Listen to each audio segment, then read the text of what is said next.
Hello दोस्तों, स्वागत है आपका फिर से एक नए वीडियो में। मैं CSY स्वागत करता हूँ आपके अपने YouTube channel study with CSY में। जैसा कि हमने कल से नई पहल स्टार्ट की है, नायक सीरीज का रिवीजन हम करवाने वाले हैं, जिसकी कि हमारी एक क्लास हो चुकी है। प्रैक्टिस सेट 1 का हमने रिवीजन कर लिया है। आज हमारा है प्रैक्टिस सेट 2 का रिवीजन। तो जो प्रैक्टिस सेट 1 में क्वेश्चन थे, उसके कुछ 5 क्वेश्चन रिवीजन प्रश्न इन्हें हम करेंगे। सबसे पहले तो योग अमूर सूची में कब शामिल हुआ? तो 2016 में हुआ। किराना घराना के संस्थापक कौन है? तो करीम खान किराना घराना के संस्थापक हैं। पोंगल उत्सव किस राज्य में? तो पोंगल बनाया जाता है तमिलनाडु में। और संविधान सभा की स्थापना कब हुई? तो 6 दिसंबर 1946 को संविधान सभा की स्थापना हुई। और नेक्स्ट क्वेश्चन है कि भारत के किस राज्य की सर्वाधिक तटरेखा लंबी है? तो वो है गुजरात की 1214 किलोमीटर। पहला क्वेश्चन आज के सेट का, भारत के अधिकांश शास्त्रीय नृत्य रूपों की उत्पत्ति कहाँ से हुई है? तो शास्त्रीय नृत्यों की उत्पत्ति हुई है नाट्य शास्त्र से, जो एक पुस्तक है। इसके लेखक हैं भरत मुनि और इसमें 36 चैप्टर हैं, 6000 काव्य पंक्तियां हैं।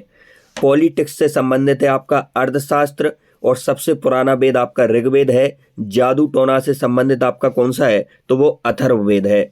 नेक्स्ट अगले क्वेश्चन की यदि हम बात कर लें, मणिपुरी शास्त्रीय नृत्य के मर्दाना पहलू को किसके रूप में जाना जाता है?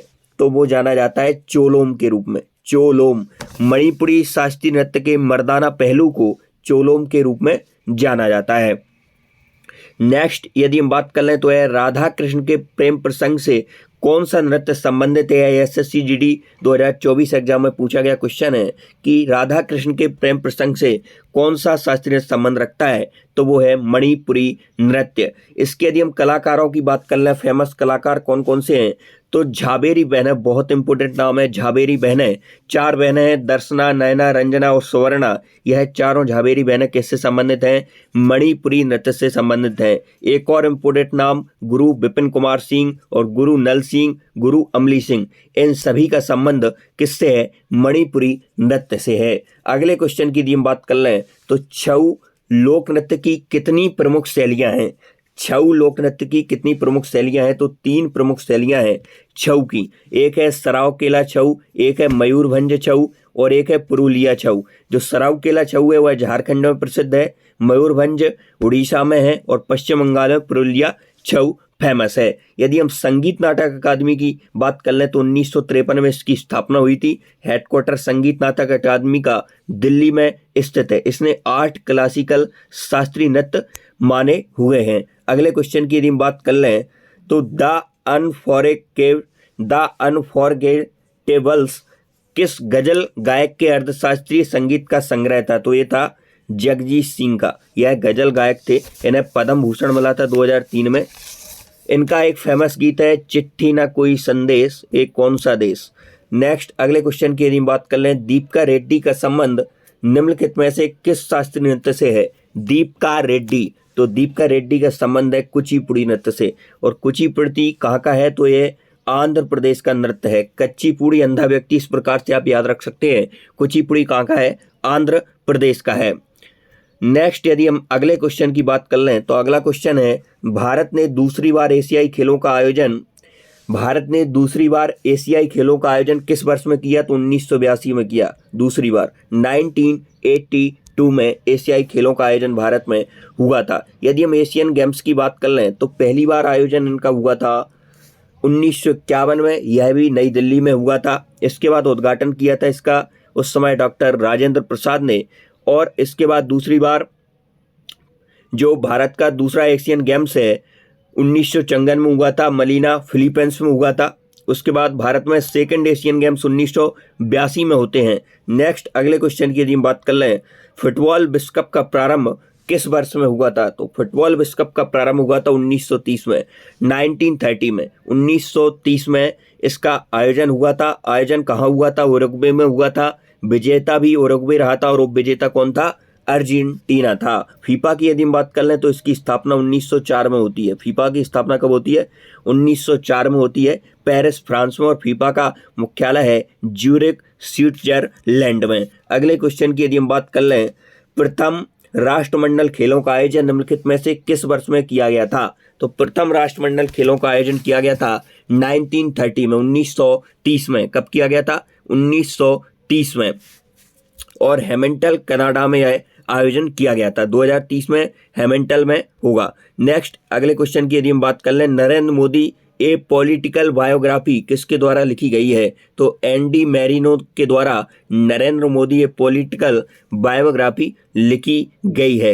नेक्स्ट अगले क्वेश्चन की यदि हम बात कर लें, इंडिया अर्थात भारत राज्यों का एक संघ होगा। भारतीय संविधान यूनियन शब्द किस देश के संविधान से लिया गया है? तो यह लिया गया है कनाडा के संविधान से। इंडिया अर्थात भारत राज्यों का एक संघ होगा। और आर्टिकल कितने में लिखा हुआ है? तो आर्टिकल 1 में यह लिखा हुआ है, राज्य संघ क्षेत्रों से संबंधित है। आपके आर्टिकल 1 से 4 तक भाग 1 में है आते हैं। अवशिष्ट शक्तियां भी आपने कहाँ से ली हैं? कनाडा से ली हैं। संघात्मक व्यवस्था भी कनाडा से ली गई है। इसके बाद यूएसए से, अमेरिका से क्या क्या लिया गया है? तो न्यायिक पुनर्वलोकन अमेरिका से लिया है। मौलिक अधिकार कई बार पूछा गया है, बहुत इंपॉर्टेंट है, कहाँ से लिया गया है? तो अमेरिका से। उपराष्ट्रपति का पद भी अमेरिका से। राष्ट्रपति पर महाभियोग यह भी अमेरिका से लिया गया है। कौन से आर्टिकल है? आर्टिकल नंबर 61 में किसका उल्लेख है? तो राष्ट्रपति पर महाभियोग का उल्लेख है। 72 किससे संबंधित है? तो राष्ट्रपति के क्षमादान से संबंधित कौन सा आर्टिकल है? 72 है। और 61 किससे है? महाभियोग से है। स्वतंत्र न्यायपालिका भी किससे ली गई है? तो अमेरिका से ली गई है। क्या क्या लिया गया है? न्यायिक पुनर्वलोकन, मौलिक अधिकार, उपराष्ट्रपति, राष्ट्रपति पर महाभियोग और स्वतंत्र न्यायपालिका। अगले क्वेश्चन की यदि हम बात कर लें, तो भारतीय संविधान में राज्य के नीति निर्देशक तत्वों को निम्नलिखित में से किस देश के संविधान से लिया गया है? तो राज्य के नीति निर्देशक तत्व कहाँ से लिए गए हैं? ये लिए गए हैं आपके आयरलैंड से। कहाँ से लिए गए हैं? आयरलैंड से। यूनाइटेड किंगडम की बात कर लें, यूके की ब्रिटेन से, तो एकल नागरिकता का प्रावधान कहाँ से लिया गया है? ब्रिटेन से। संसदीय प्रणाली कहाँ से ली गई है? ब्रिटेन से। ब्रिटेन से एकल नागरिकता और संसदीय प्रणाली। उसके बाद विधि के समक्ष समता विधि द्वारा स्थापित प्रक्रिया यह कहाँ से ली है? जापान से ली है। राष्ट्रपति निर्वाचन की विधि, राष्ट्रपति द्वारा जो राज्यसभा में 12 कैंडिडेट मनोनीत होते हैं, यह सब भी हमने आयरलैंड के संविधान से लिया है। अगले क्वेश्चन की यदि हम बात करते हैं, निम्नलिखित में से कौन सा एक सुमेलित नहीं है? तो मौलिक अधिकार का प्रावधान हमने कहाँ से लिया है? अमेरिका से लिया है। बिल्कुल सही बात है। राज्य के नीति निर्देशक तत्व हमने आयरलैंड से लिए हैं, यह भी सही बात है। और केंद्र की अवशिष्ट शक्तियां हमने ऑस्ट्रेलिया से नहीं ली हैं, यह हमने कनाडा से ली हैं। केंद्र की अवशिष्ट शक्तियां, आपातकालीन शक्तियां, यह हमने जर्मनी के संविधान से ली हैं, बीमर संविधान जिसे हम बोलते हैं। आपातकाल से संबंधित आर्टिकल कौन कौन से हैं? तो 352, 356 और 360, यह तीनों आर्टिकल किससे संबंधित हैं? आपातकाल से संबंधित हैं। अगले क्वेश्चन की यदि हम बात कर लें, भारत के संविधान में समवर्ती सूची कहाँ से ली गई है? तो समवर्ती सूची का प्रावधान कहाँ से लिया है? ऑस्ट्रेलिया से लिया है। प्रस्तावना की भाषा भी कहाँ से ली है? ऑस्ट्रेलिया से ली है। संयुक्त बैठक कहाँ से ली है? यह भी ऑस्ट्रेलिया से लिए। आर्टिकल 108 यह किससे संबंधित है? यह ज्वाइंट सिटिंग से संबंधित है, संयुक्त बैठक से संबंधित है। उसकी अध्यक्षता कौन करता है? तो स्पीकर, लोकसभा अध्यक्ष इसकी अध्यक्षता करता है। भारतीय संविधान में मौलिक कर्तव्यों पर विचार किया गया है। मौलिक कर्तव्यों का विचार कहाँ से लिया है? तो रूस के संविधान से लिया है। मौलिक कर्तव्य कहाँ से लिए? रूस के संविधान से लिए। 42वां संविधान संशोधन सन 1976, 10 फंडामेंटल ड्यूटीज जोड़े गए, 10 मौलिक कर्तव्य जोड़े गए थे। उसके बाद 11वां जोड़ा जाता है 86वां संविधान संशोधन, शिक्षा का अधिकार 2002 में। स्वतंत्रता, समता, बंधुता, यह भी हमने फ्रांस के संविधान से लिया है। पंचवर्षीय योजनाओं का प्रावधान कहाँ से लिया है? तो ये रूस से लिया है। रूस से क्या लिया है? पंचवर्षीय योजनाओं का प्रावधान। अब नेक्स्ट यदि हम बात कर लें, विधि के समक्ष समता हमने कहाँ से ली है? तो विधि के समक्ष समता ली है हमने इंग्लैंड से या यूके से। विधि के समान संरक्षण यह संयुक्त राज्य अमेरिका से लिया है। उसके बाद शैक्षणिक संस्थाओं के लिए राज्य द्वारा अनुदान यह आयरलैंड से। विधि द्वारा स्थापित प्रक्रिया यह जापान से ली है। और विधि के समक्ष समता यह कौन से आर्टिकल में है? तो आर्टिकल 14 में विधि के समक्ष समता है। नेक्स्ट अगले क्वेश्चन की यदि हम बात कर लें, खाद्यान्नों की कृषि सर्वप्रथम प्रारंभ हुई थी। तो खाद्यान्नों की कृषि सबसे पहले कब प्रारंभ हुई थी?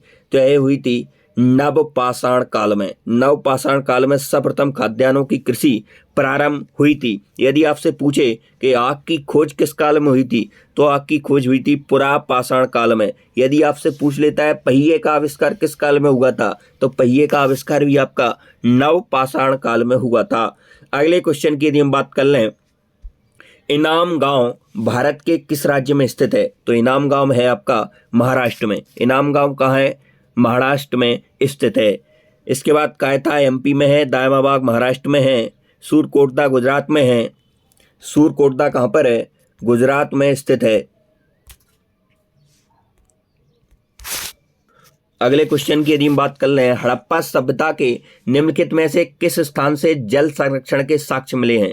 तो धौलावीरा से जल संरक्षण के साक्ष्य मिले हैं। यह यूनेस्को की 40वीं विश्व धरोहर सूची में सम्मिलित होने वाला शहर है। कौन सा है? धौलावीरा। कहाँ पर स्थित है? गुजरात में स्थित है। 1967-68 जेपी जोशी ने इसकी खोज की थी। और धौलावीरा एकमात्र ऐसा शहर है हड़प्पा सभ्यता का जो 3 भागों में विभाजित था।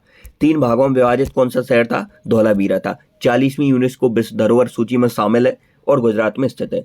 स्वतंत्रता प्राप्ति के पश्चात भारत में उत्खनित प्रथम सैंधव स्थल है तो वो है रोपड़।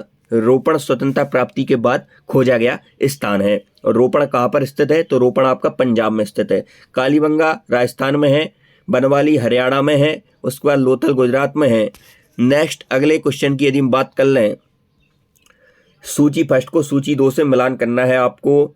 हड़प्पा कौन सी नदी के किनारे स्थित है? तो हड़प्पा रावी नदी के किनारे स्थित है। घग्गर नदी के किनारे स्थित आपका कौन सा है? कालीबंगा है। लोथल भोगवा नदी के किनारे स्थित है और रोपड़ सतलज नदी के किनारे स्थित है। नेक्स्ट अगले क्वेश्चन की यदि हम बात कर लें, कर्क रेखा निम्नलिखित में से किन राज्यों से होकर गुजरती है? तो कर्क रेखा आपकी गुजरती है, इनमें से त्रिपुरा, मिजोरम और पश्चिम बंगाल है।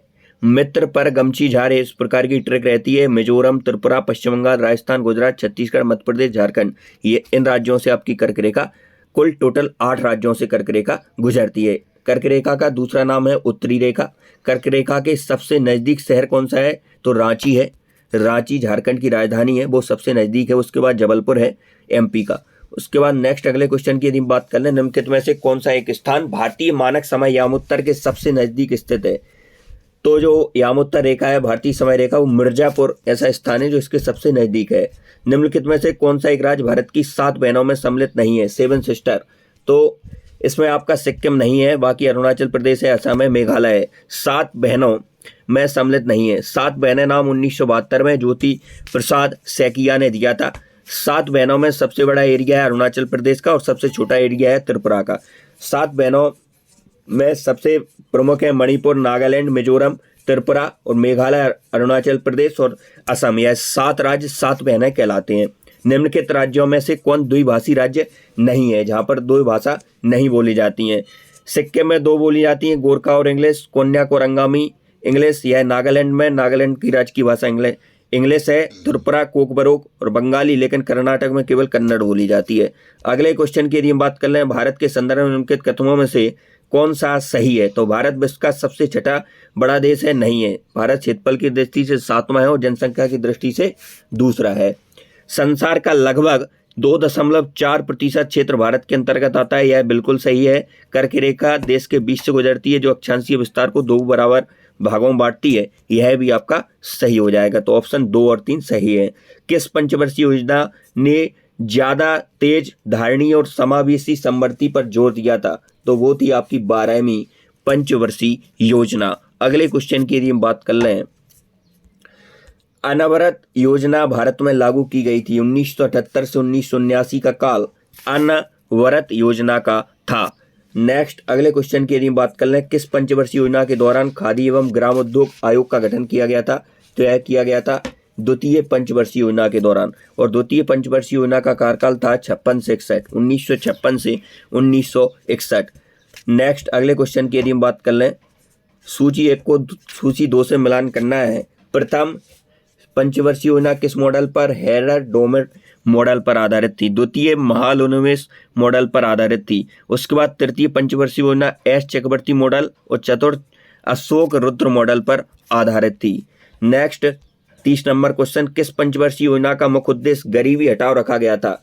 कई बार पूछा गया है क्वेश्चन। 5वीं पंचवर्षीय योजना का उद्देश्य था गरीबी हटाओ और यह मोरारजी देसाई के समय रद्द कर दी गई थी। ध्वनि की प्रबलता निम्नलिखित में से किससे मापी जाती है? तो ध्वनि की प्रबलता डेसिबल में मापी जाती है।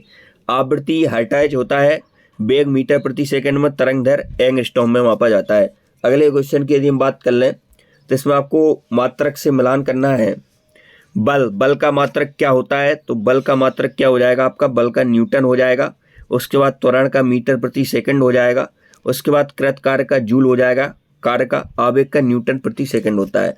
अगले क्वेश्चन की यदि हम बात कर लें, स्वर्णकारों द्वारा प्रयोग में आने वाला एक्वा रेजिया निम्नलिखित को मिलाकर बनाया जाता है। तो एक्वा रेजिया जिसे हम अम्लराज भी बोलते हैं, इसे क्या बोलते हैं? एक्वा रेजिया को अम्लराज भी बोलते हैं। अम्लों का राजा नाइट्रिक अम्ल और हाइड्रोक्लोरिक अम्ल को मिलाकर एक्वा रेजिया बनाया जाता है।